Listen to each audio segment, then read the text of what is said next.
সম্মানিত মুআজ্জাজ মুহতারাম, রব্বে কারীমের দরবারে কালিমাত শুকর আদায় করি, যিনি আমাদেরকে আজকে পবিত্র জুমার দিনে আল্লাহ তাআলার ঘরে আসার মতো, বসার মতো সুযোগ করে দিয়ে কোরআনে হাকিমের কিছু কথা, রাসূল আকরাম সাল্লাল্লাহু আলাইহি ওয়াসাল্লামের পাক জবানের কিছু কথা বলবার মতো, শুনবার মতো আল্লাহ তাআলা সুযোগ করে দিয়েছেন। এজন্য মহান রবের দরবারে শুকরগুজারি করে জবান খুলে অন্তরের অন্তঃস্থল থেকে মহব্বতের সাথে সকলে পড়ি আলহামদুলিল্লাহ। দরুদ ও সালাম সাইয়্যিদুল কাওনাইন খাতামান নবিয়্যিন রাহমাতাল লিল আলামিন সরকারে দু আলম আখিরি জামানার পয়গম্বর, যাকে সৃষ্টি করা হয়েছে সকল কিছুর পূর্বে, যাকে আল্লাহ তাআলা সৃষ্টি করেছেন সকল মাখলুকাতের আগে, প্রেরণ করেছেন পরে, যিনি মহব্বতের নবী, যিনি উম্মতের কান্ডারি, ওই নবীর প্রতি মহব্বতের সাথে দরুদ করি সাল্লাল্লাহু আলাইহি ওয়াসাল্লাম।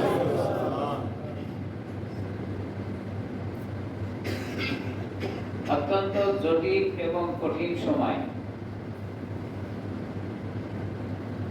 যে সময়ে ঈমান ধরে রাখা অনেক কঠিন।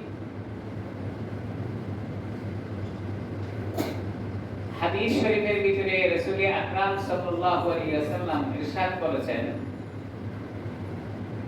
সাহাবায়ে কেরামের সামনে আলোচনা করতে গিয়ে, তোমাদের ঈমান মজবুত না যারা আমাকে না দেখে ঈমান আনবে তাদের ঈমান মজবুত? সাহাবায়ে কেরাম উত্তর দিয়েছিলেন, ওগো আল্লাহর হাবিব, আমাদের ঈমানই তো মজবুত, আমরা তো সর্বদা আপনার সামনে বসে সব ইলম, ইসলামের সকল বিষয়বস্তু শিখছি এবং আমল করার চেষ্টা করতেছি। তো আল্লাহর হাবিব সাহাবায়ে কেরামের এই উত্তরে আরো একটি কথা বর্ধিত করে বলেছিলেন, তোমাদের ঈমানের চেয়ে তাদের ঈমান বেশি মজবুত এবং শক্ত যারা আমাকে না দেখে ঈমান এনেছে এবং আমার কথাগুলো ফলো করে চলেছে, তাদের ঈমানই বেশি মজবুত। সুবহানাল্লাহ। সাহাবায়ে কেরামের সাথে তো মানুষের তুলনা করা যাবে না। স্বর্ণের যুগের স্বর্ণের মানুষ এরা বলেন সাহাবায়ে কেরাম। তারপরেও রাসূল আকরাম সাল্লাল্লাহু আলাইহি ওয়াসাল্লাম সাহাবায়ে কেরামের ঈমানের চেয়ে রাসূলকে না দেখে ঈমানের মর্যাদা এবং শক্তি বেশি বললেন কেন? সাহাবায়ে কেরাম কোনো ভুল পথে চললে শিক্ষক সদায় উপস্থিত দিক নির্দেশনা দিয়ে ভুল পথ থেকে ফিরে দেওয়ার ব্যবস্থা করা ছিল। কিন্তু আমাদের সময়ে যদি আমরা ভুল পথে চলি, আমাদের সরাসরি দেখায়া দেওয়ার মতো ওস্তাদের অভাব, যার কারণে ঈমানের অবস্থা যতটুকুই মানুষ গ্রহণ করুক না কেন, সাহাবায়ে কেরামের দেখে ঈমান আনার চেয়ে না দেখার উপরে ঈমান আনাটা শক্তি এবং মজবুত আর মর্যাদার কথা আল্লাহ রাসূল বর্ণনা করেছেন। সুবহানাল্লাহ। আমরা এখন জটিল সময় আছি, যদিও দিক নির্দেশনা দেওয়ার মতো অনেক হক্কানি উলামায়ে কেরাম আমাদের সামনে আছেন, আমাদের কাছে একটা জিনিসের অভাব, সেটা হলো মানতে চাই না, মানার অভাব। আমরা নিজেরাই স্বয়ং সম্পূর্ণ, সবকিছু আমরা নিজেরাই জানি আর নিজেরাই মানি। অন্যের কথা, অন্যের দিক নির্দেশনা মানতে আমাদের জন্য অনেক কঠিন, যেটা সাহাবায়ে কেরামের মধ্যে ছিল না। আমার ভাইরা, এই কঠিন আর জটিল সময়ে পরস্পরের ভিতরে হিংসা, বিদ্বেষ এবং পারস্পরিক ফাটল সৃষ্টি করার জন্য শয়তান যেমন সর্বদা আমাদের পিছনে লেগে আছে, এক শ্রেণীর মানুষরূপী শয়তানও সেখানে কাজ করে যাচ্ছে। উম্মতের ভিতরে কিভাবে ফাটল তৈরি করে দেওয়া যায়, মুসলমানদের মধ্যে কিভাবে বিভক্তি তৈরি করে দেওয়া যায়, এটা মানুষরূপী শয়তান সমাজে অহরহ, এদের থেকে বাঁচা অনেক কঠিন। এজন্য এই সময়টা কমপক্ষে হক্কানি উলামায়ে কেরামের সান্নিধ্যে সময় দেওয়া অত্যন্ত জরুরি, ঈমান বাঁচানোর তাগিদে। আমরা উলামায়ে কেরামের কাছে যাইতে চাই না, কিন্তু যেটা ভয়াবহ অবস্থা, সেই সময়ে ঈমান বাঁচানোর জন্য হক্কানি উলামায়ে কেরামের সান্নিধ্যে শরণাপন্ন হওয়া এটা অত্যন্ত জরুরি, যদি আমি ঈমানকে ধরে রাখতে চাই। অনেক জরুরি। ফিতনা আর ফিতনা চতুর্মুখী। ভাইরা আমার, গত জুমায় আলোচনা করতে চেয়েছিলাম প্রতিবেশীর হক। আমি কোরআনে হাকিম থেকে আয়াত তেলাওয়াত করেছিলাম। রাসূল আকরাম সাল্লাল্লাহু আলাইহি ওয়াসাল্লামের জবানের হাদিস আমি আপনাদের কাছে শোনায়েছি।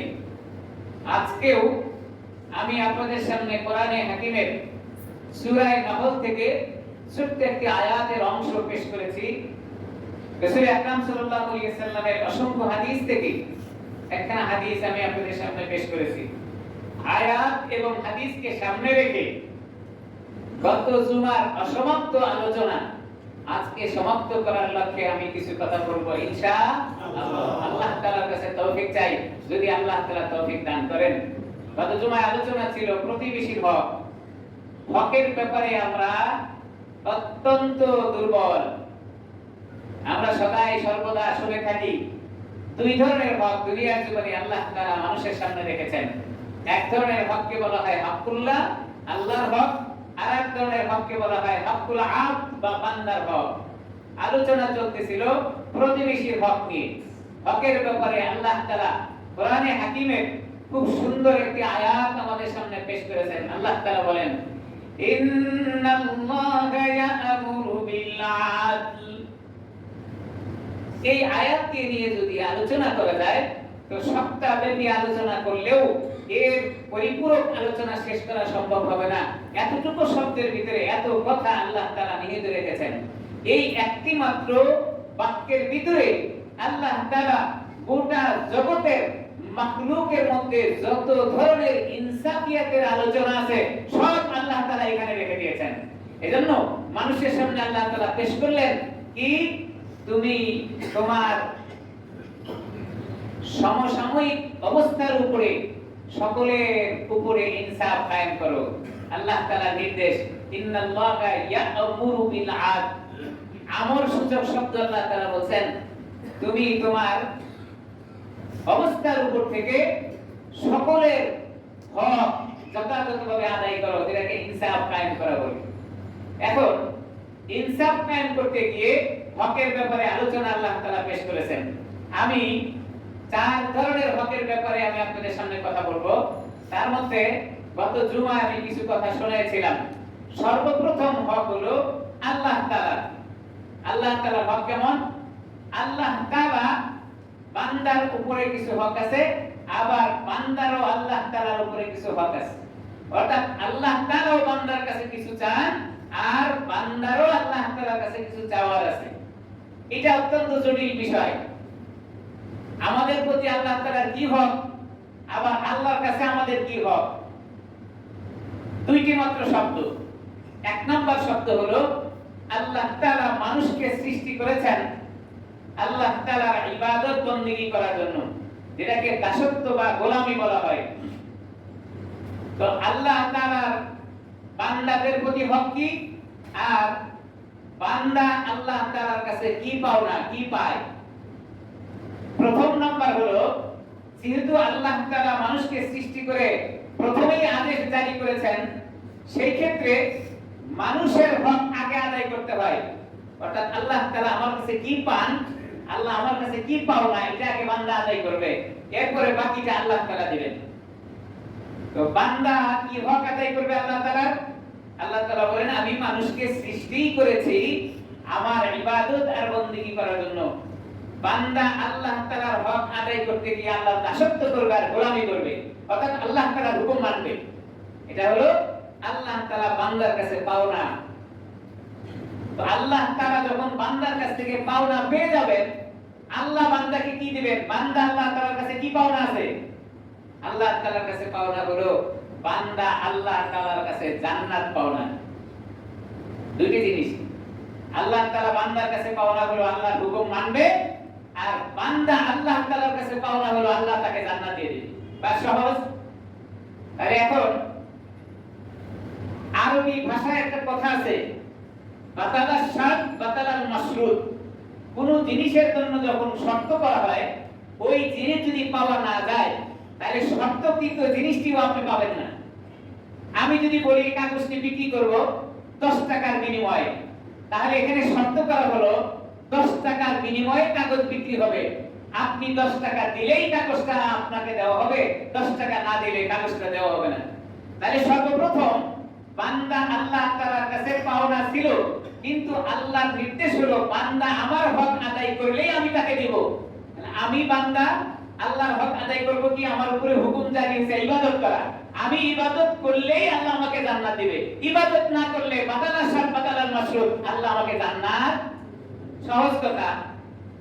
এটা ছিল আল্লাহ তাআলার আর বান্দার ভিতরে হক। প্রশ্ন আছে, এই দুই হকের মধ্যে পার্থক্য কি? পার্থক্য হলো বান্দা আল্লাহ তাআলার হকের ব্যাপারে ওয়াজিবুল উজুব, ওয়াজিব অর্থাৎ এটা বাধ্যতামূলক আদায় করতেই হবে, কিন্তু আল্লাহ তাআলা বান্দার হক দেওয়ার ব্যাপারে বাধ্যতামূলক নয়। আল্লাহ তাআলা দেওয়ার ব্যাপারে হলো দয়াবান। কথা বুঝতে কঠিন হচ্ছে কিনা জানি না। বান্দার উপরে যে হক দেওয়া আছে, এটা আদায় করা হলো ওয়াজিব, অবশ্যই আদায় করতে হবে, না করলে আল্লাহ জান্নাত দিবেন না। কিন্তু আল্লাহ তাআলা যে জান্নাত দিবেন, এটা দেওয়াটা আল্লাহর উপরে ওয়াজিব নয়, আল্লাহ তাআলার উপরে দয়া। আল্লাহ যদি ইচ্ছা করেন তো দিবেন, ইচ্ছা না করলে আল্লাহ তাআলা দিবেন। প্রশ্ন আসতে পারে, ইবাদত করব আবার আল্লাহ তাআলার দয়া চাবো কেন? ইবাদতের বদলা তো জান্নাত দেওয়ার কথা।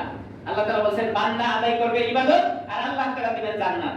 এজন্য ছোট্ট উদাহরণ আমার সামনে আছে, আমি পেশ করলে আপনাদের বুঝাই। কোন এক বান্দা দুনিয়ার জীবনে ইবাদত করেছে 500 বছর।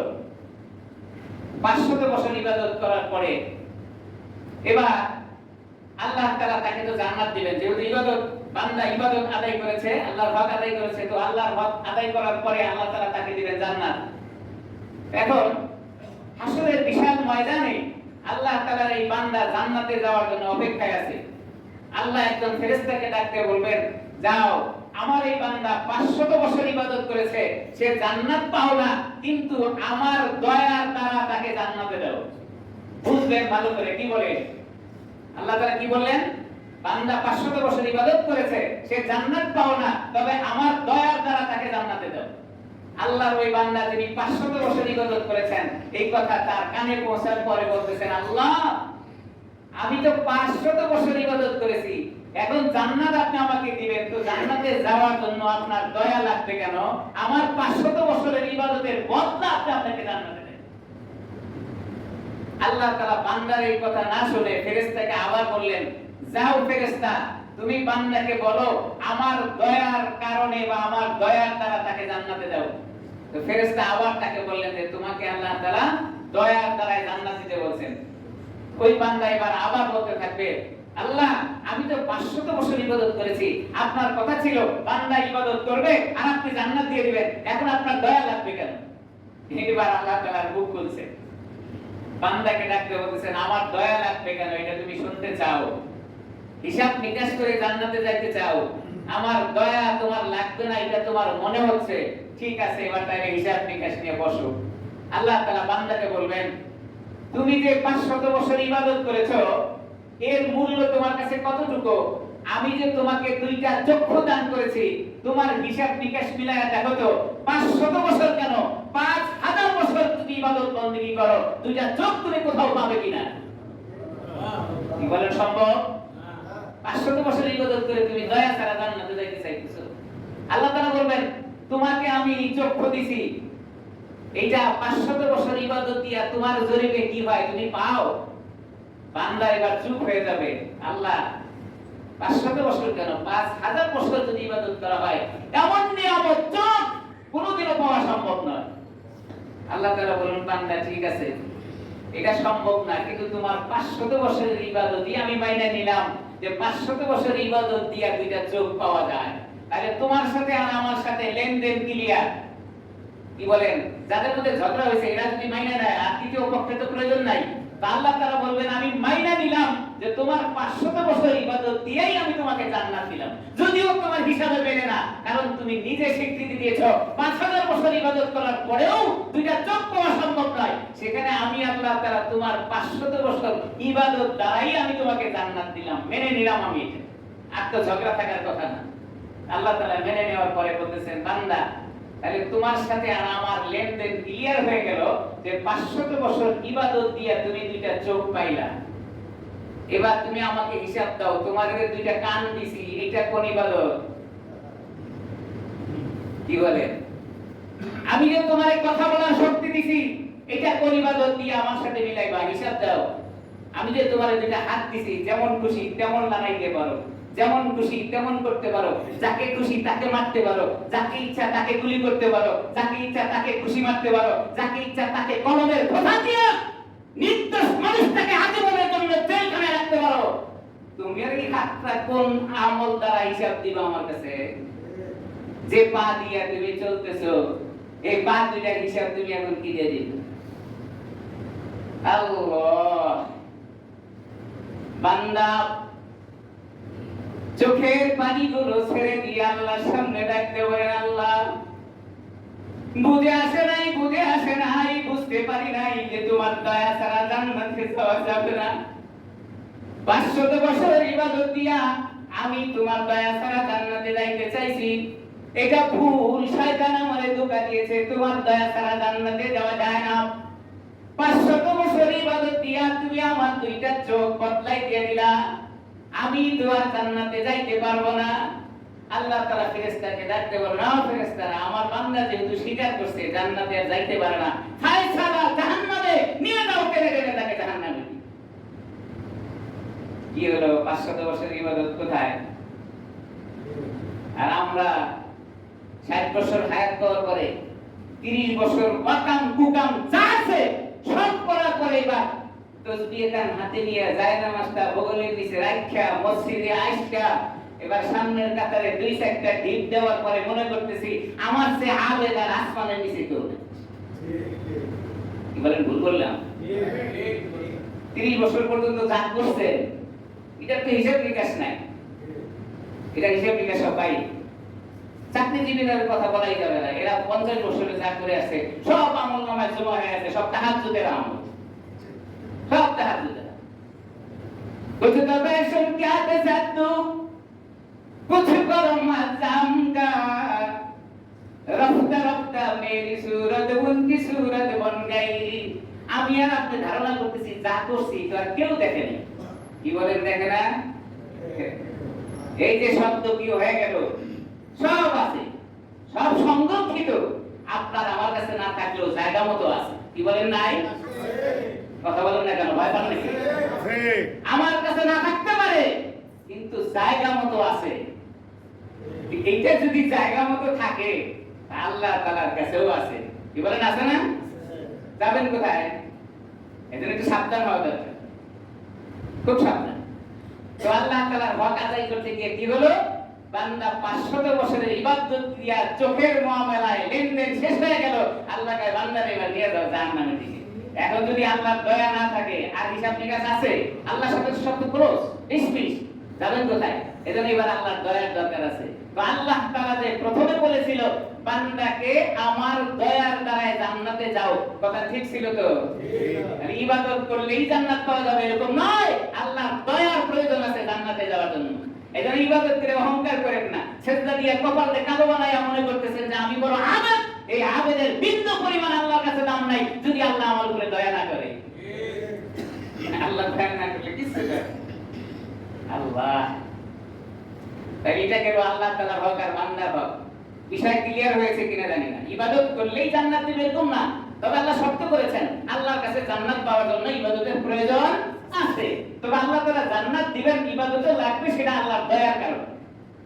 2 নাম্বার হক, যদি নবী হয়ে থাকে নবীর উপরে উম্মতের হক আছে, আর উম্মতের জন্য নবীর উপরে কিছু হক আছে।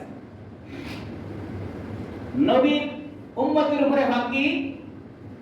উম্মতের উপরে হক হলো হাসরের ময়দানে কঠিনতম কঠিন জায়গায় আমার জন্য আর আপনার জন্য আল্লাহর হাবিব আল্লাহর কাছে সুপারিশ করবেন জান্নাতে নেওয়ার জন্য। এটা হলো নবীর হক। আর উম্মতের হক কি? উম্মতের হক হলো বান্দা দুনিয়ার জীবনে নবীর তরিকায় চললেই হাসরের ময়দানে সুপারিশ করবে, নবীর তরিকায় না চললে আল্লাহর হাবিব সুপারিশ করবেন না।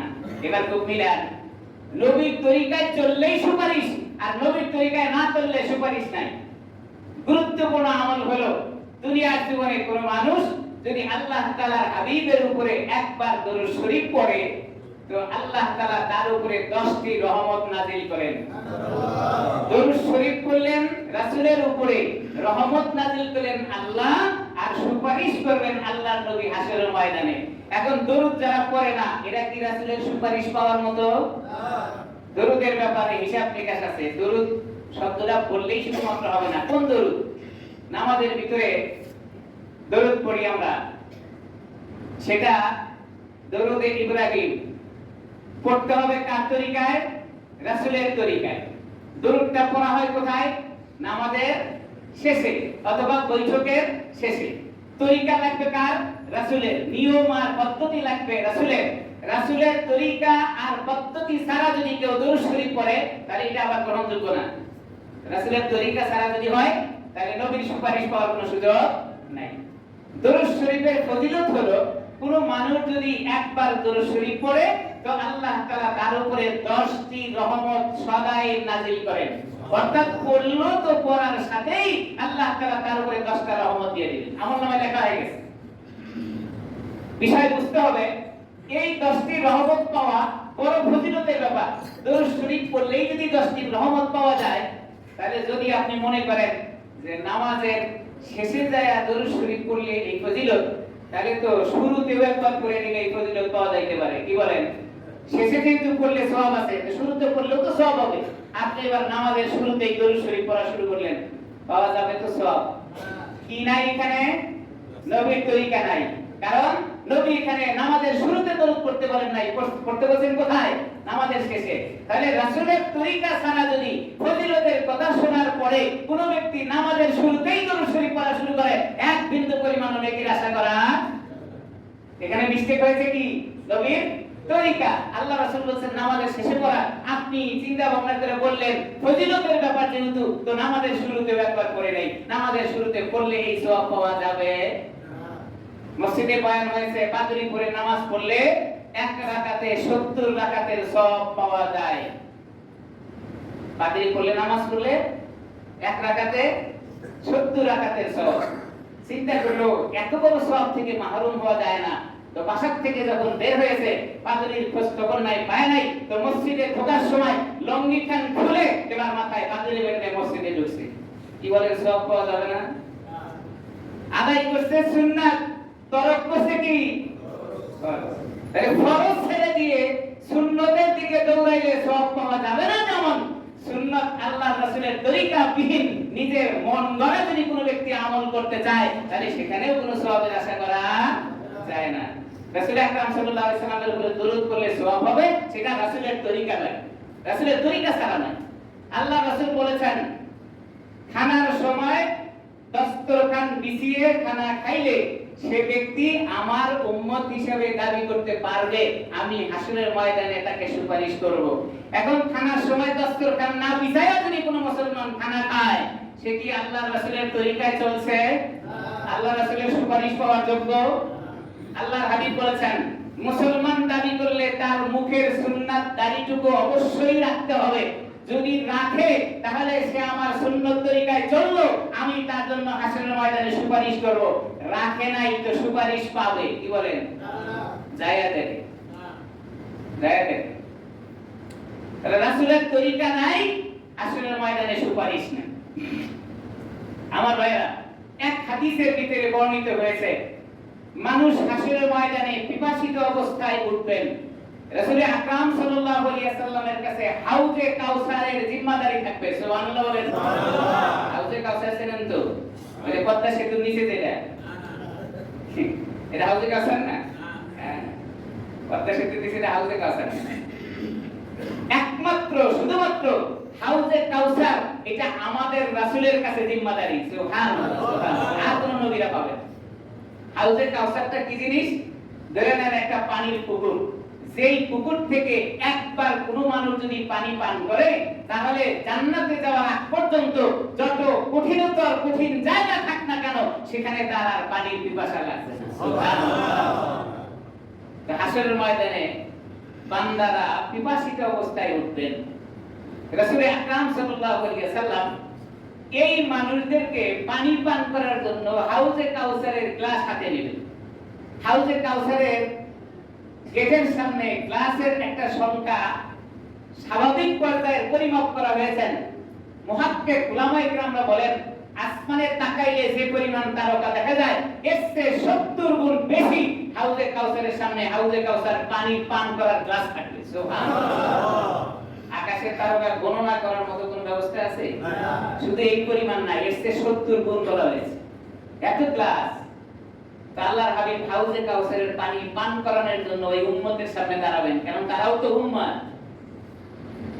পানির গ্লাস হাতে নেওয়ার পরে হাদিসের ভাষায় বলা হয় আল্লাহ তাআলার পক্ষ থেকে এক ধরনের পর্দা আল্লাহর হাবিবের সামনে পড়ে যাবে। ওই বান্দার সাথে আর রাসূলের সাথে ডিভাইডেড হয়ে গেল পর্দা দিয়া। এবার আল্লাহর হাবিব আল্লাহ তাআলার দরবারে দরখাস্ত করতে থাকবেন, ডাক দিবেন, ওগো আল্লাহ, আমার উম্মত পিপাসিত, আপনি আমাকে হাউজে কাউসারের জিম্মাদারি দিয়েছেন, হাউজে কাউসারের মালিক আমি, আমার পিপাসিত উম্মতকে পানি পান করাবো, আপনি কেন আমার সামনে পর্দা দিয়ে দিলেন? আল্লাহ তাআলার পক্ষ থেকে জবাব আসবে, ওগো হাবিব, সে আপনার উম্মত, এটা ঠিক আছে, কিন্তু দুনিয়ার জীবনে আপনার তরিকায় চলে নাই। যারা আপনার তরিকায় চলে নাই তাদেরকে হাউজে কাউসারের পানি পান করার অনুমতি আমার পক্ষে থেকে না। একটু ভাববেন, দুনিয়ার জীবনে রাসূলের তরিকায় চলে নাই, হাউজে কাউসারের পানি পান করার অনুমতি আল্লাহর পক্ষ থেকে দেওয়া হবে না। আপনি হাউজে কাউসারের পানি পান করতে পারলেন না, হাসরের এত বিশাল ময়দানে উত্তপ্ত অবস্থায় আপনার জীবন যাবে কোন দিকে? পিপাসায় আছে কাতর, হাউজে কাউসারের পানি আপনি পাচ্ছেন না। তাহলে রাসূলের তরিকা থাকলেই হাউজে কাউসারের পানি, রাসূলের তরিকা নাই তো হাউজে কাউসারের পানি হবে। কারণ আপনি রাসূলের তরিকায় চলবেন কি চলবেন না এটা আপনার ব্যাপার। তাহলে আল্লাহর হাবিবেরও দুনিয়ার জীবনে মানুষের প্রতি হক আছে, আর বান্দারও রাসূলের প্রতি হক আছে। বান্দার হকটা কি? রাসূল আকরাম সাল্লাল্লাহু আলাইহি সাল্লামের তরিকার উপরে চলবে। আর নবীর হক কি? হাসরের ময়দানে উম্মতের পিপাসিত অবস্থায় হাউজে কাউসারের পানি পান করাবে এবং সুপারিশ করে জান্নাতে নিয়ে যাবে। সুবহানাল্লাহ, আল্লাহু আকবার। 2 নাম্বার হক চলে গেল। 3 নাম্বার হলো মা বাবার হক। পৃথিবীতে আসমানের নিচে জমিনের উপরে আল্লাহ তাআলা মানুষদেরকে সৃষ্টি করে আল্লাহর হকের পরের স্থানটাকে, আল্লাহ তাআলার হকের পরের স্থানটাকে আল্লাহ তাআলা মা আর বাবার জন্য রেখেছেন। সুবহানাল্লাহ। আল্লাহ তাআলার পরের স্থানটা মা আর বাবা। আল্লাহর হাবিব এক হাদিসের ভিতরে বলেন, তোমার মা বাবা তোমার উপরে সন্তুষ্ট তো আল্লাহ তাআলা তোমার উপরে সন্তুষ্ট, তোমার মা বাবা তোমার উপরে নারাজ অসন্তুষ্ট আল্লাহও তোমার উপরে অসন্তুষ্ট। তাহলে মা বাবার হক, মা বাবার হকের ভিতরে সবচেয়ে গুরুত্বপূর্ণ হক হইল মা আর বাবার শরীয়ত সম্মত কোনো আদেশ দিলে যথাযথভাবে পালন করা। এটা হলো মা বাবার হক। মা বাবার হক নিয়ে অন্য সময় একবার কথা বলবো ইনশাআল্লাহ। 3 নাম্বার মা বাবার হকের পরে 4 নাম্বার আরেকটা হকের ব্যাপারে আমি গত জুমায় আলোচনা করেছিলাম, সেটা হলো প্রতিবেশীর হক। প্রতিবেশীর হক সম্পর্কে আমাদের ধারণাটা অনেক কম। আমরা মনে করি প্রতিবেশীর হক মানেই হলো আমিও খাইলাম প্রতিবেশীকেও খাওয়াইলাম, আমিও কাপড় পরলাম তো প্রতিবেশীকেও কাপড় পরাইলাম, আমিও ঈদের দিনে খুশি করার জন্য জামা কাপড় নতুন ক্রয় করেছি তা আমি প্রতিবেশীর হক আদায় করার জন্য কিছু জামা কাপড় ক্রয় করে যাকাত দিয়ে দিলাম। শুধু এটাকেই আমরা হক মনে করে থাকি। হযরত আশরাফ আলী থানভী রাহমাতুল্লাহ আলাইহি তার একটা রিসালার ভিতরে লেখেন, প্রতিবেশীর হকের ভিতরে সবচেয়ে বড় হক হইল আপনার হাত এবং কথা দ্বারা যেন প্রতিবেশী কষ্ট না পায়। ঠিক। আল্লাহ রাসূল বলেন, লা ইয়াদখুলুল জান্নাতা ফাত্তাত, লা ইয়াদখুলুল জান্নাতা ফাত্তাত। যে ব্যক্তি আত্মীয়তার সম্পর্ক নষ্ট করে প্রতিবেশীর হক আদায় করে না, প্রতিবেশীর সম্পর্কে তার ধারণা না থাকে, সে কখনোই জান্নাতে যাইতে পারবে না, পারবে না। তাইলে এখন প্রতিবেশীর হকের ভিতরে সবচেয়ে বড় হকটা কি? আমার দ্বারা যেন প্রতিবেশী কষ্ট না পায়, প্রতিবেশী যেন আমার দ্বারা কষ্ট না পায়। আল্লাহর হাবিব অন্য হাদিসের ভিতরে বলেন, প্রতিবেশী যদি আমাকে ভালো বলে তাহলে আল্লাহ আমাকে ভালো বলবেন, প্রতিবেশী যদি আমাকে ভালো না বলে তাহলে আল্লাহর কাছেও আমি ভালো হইতে পারবো। এবার একটু হিসাব করে দেখেন তো, আপনার প্রতিবেশী আপনাকে কতটুকু ভালো জানে, কতটুকু ভালো জানে। আল্লাহ, হাজী ইমদাদুল্লাহ মুহাজিরে মক্কি, অনেক বড় একজন আলেম, যুগ শ্রেষ্ঠ বুজুর্গ, আল্লাহর ওলি, পরহেজগারির ব্যাপারে আলোচনা আছে যে তিনি তার পক্ষ থেকে যখনই কোনো কথা আল্লাহর কাছে বলতেন সাথে সাথে আল্লাহ তাআলা সেটা পূরণ করে দিতেন। সুবহানাল্লাহ। হাজী ইমদাদুল্লাহ মুহাজিরে মক্কি কোনো একদিন ট্রেনে সফর করতেছিলেন, ট্রেনে তিনি উঠছেন, যেখানে তার পাশের সিটে একজন খ্রিস্টান ভদ্রলোক বসা ছিল। হঠাৎ করে খ্রিস্টান ভদ্রলোক ওয়াশরুমে যাবে। তো ট্রেনের ওয়াশরুম সম্পর্কে যারা ভ্রমণ করেছেন তারা জানেন। তো ট্রেনের ওয়াশরুমে যাওয়ার পরে এই খ্রিস্টান ভদ্রলোক সেখান থেকে ফিরে আসছেন কেন? তিনি বলতেছেন যে ওয়াশরুম নোংরা হয়ে গেছে। হাজী ইমদাদুল্লাহ মুহাজিরে মক্কি রাহমাতুল্লাহ আলাইহি তিনি খ্রিস্টান পাদ্রী যখন উঠে চলে আসছেন তখন তিনি আস্তে করে আবার ওয়াশরুমে গেছেন, গিয়ে দেখছেন ওয়াশরুমটা নোংরা হয়ে আছে। হাজী ইমদাদুল্লাহ মুহাজিরে মক্কি নিজ হাত দিয়ে ওয়াশরুমটাকে সুন্দর করে পরিষ্কার করে এবার তিনি সেখান থেকে চলে এসে খ্রিস্টান ভদ্রলোককে বলতেছেন, ভাই কিছু মনে না করলে আপনি এবার ওয়াশরুমে যাইতে পারেন। এবার তিনি খ্রিস্টান পাদ্রী এই ভদ্রলোক উনি ওয়াশরুমে গিয়ে দেখলেন এত নিট এন্ড ক্লিন, এত পরিষ্কার করা হয়েছে এই ওয়াশরুমটাকে, কিভাবে করলেন? তিনি ওয়াশরুম ছেড়ে এসে তাকে বললেন, ভাই এটা কে করলো?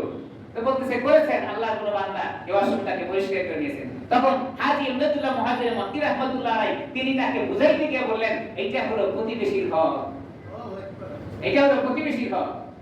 হযরত আনোয়ার শাহ কাশমিরি রাহমাতুল্লাহ আলাইহির নাম আপনারা শুনেছেন। যিনি দুনিয়ার জীবনে এত জ্ঞানের অধিকারী ছিলেন, যার জেহেন এবং ব্রেনকে আল্লাহ তাআলা এত প্রখর করে দিয়েছিলেন যে কোনো একটি কথা একবার শুনলে 40 বছর পর্যন্ত তার মনে থাকতো। সুবহানাল্লাহ। আনোয়ার শাহ কাশমিরি ফজরের নামাজের আগে তাহাজ্জুদের সময় উস্তাদের রুমে তিনি ঘুমাইতেন। উস্তাদ এবার ওযু করার জন্য, ইস্তিনজা করার জন্য ওয়াশরুমে গেছেন, গিয়ে দেখছেন ওয়াশরুমের অবস্থা খুব খারাপ, নোংরা। আনোয়ার শাহ কাশমিরি রাহমাতুল্লাহ আলাইহি ফলো করছেন যে উস্তাদ ওয়াশরুম থেকে ফিরে আসছেন। এবার তিনি গেছেন, যাওয়ার পরে দেখতেছেন যে ওয়াশরুমটা নোংরা হয়ে আছে। হযরত আনোয়ার শাহ কাশমিরি রাহমাতুল্লাহ তখন ছাত্র, তিনি তার নিজের হাত দিয়ে ওয়াশরুমটাকে পরিষ্কার করে তিনি তার ব্যবহৃত আতর সেই জায়গায় ছড়িয়ে দিয়ে এক বদনা পানি নিয়ে সেখানে দিয়ে এবার ওস্তাদের সামনে গিয়ে দাঁড়িয়ে সালাম দিবেন, ওস্তাদজি আপনি এবার ওয়াশরুমে যাইতে পারেন। আনোয়ার শাহ কাশমিরি রাহমাতুল্লাহ আলাইহি তার রিসালার ভিতরে তিনি বলেন যে ওস্তাদ এবার উঠে ওয়াশরুমে গেলেন, যাওয়ার পরে সেখানে দেখলেন যে সেখান থেকে মেশক আম্বরের ঘ্রাণ আসতেছে। সুবহানাল্লাহ।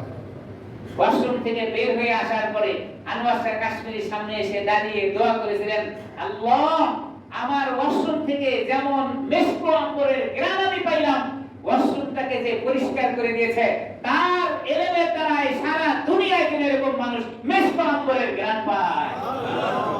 ওস্তাদ দোয়া করার কারণে আনোয়ার শাহ কাশমিরির যোগ্যতাকে আল্লাহ তাআলা সারা পৃথিবীতে এমন ভাবে ছড়িয়ে দিয়েছেন, আনোয়ার শাহ কাশমিরির লেখা বই মাদ্রাসাগুলোতে দর্শে পড়ানো হয়। কি পরিমাণ ইলম আল্লাহ তাআলা দান করেছেন। দোয়া করেছিলেন কি, আল্লাহ আনোয়ার শাহকে এমন ইলম দান করো সারা দুনিয়ার মানুষ যেন তার ইলম থেকে জ্ঞান পায়। আমার ভাইরা, প্রতিবেশীর হক সম্পর্কে আর কি আলোচনা করব? আমরা একটু খেয়াল করি যে আমি কি প্রতিবেশীর হকগুলো যথাযথভাবে আদায় করতেছি কিনা। আল্লাহ রাসূল বলেন, তুমি যখন খানা রান্না করো তোমার প্রতিবেশীর দিকে লক্ষ্য করে তোমার তরকারিতে একটু ঝোল বেশি করে দিও। কেন? তুমি খাওয়ার পরে যেন কিছু ঝোল থেকে যায়, যেখানে কিছু অংশ তোমার প্রতিবেশীর জন্য পাঠাইতে পারো। একবার কি চিন্তা করে দেখেছি হাদিসটা কি বলেছেন আল্লাহ রাসূল? আমরা তো তেলে তুলে খায়া চলি, প্রতিবেশীর হক কখন আদায় করব? না খেয়ে পড়ে আছে, তাকানোর সুযোগ নাই, তাকানোর সুযোগ নাই। আমার ভাইরা, গত জুমায় বলেছিলাম প্রতিবেশী তিন প্রকার। এক প্রকারের প্রতিবেশী হলো যার উপরে একটা মাত্র হক আছে, দুই নাম্বার প্রতিবেশী হলো যার উপরে দুইটা হক আছে, তিন নাম্বার প্রতিবেশী হলো যার উপরে তিনটা হক আছে।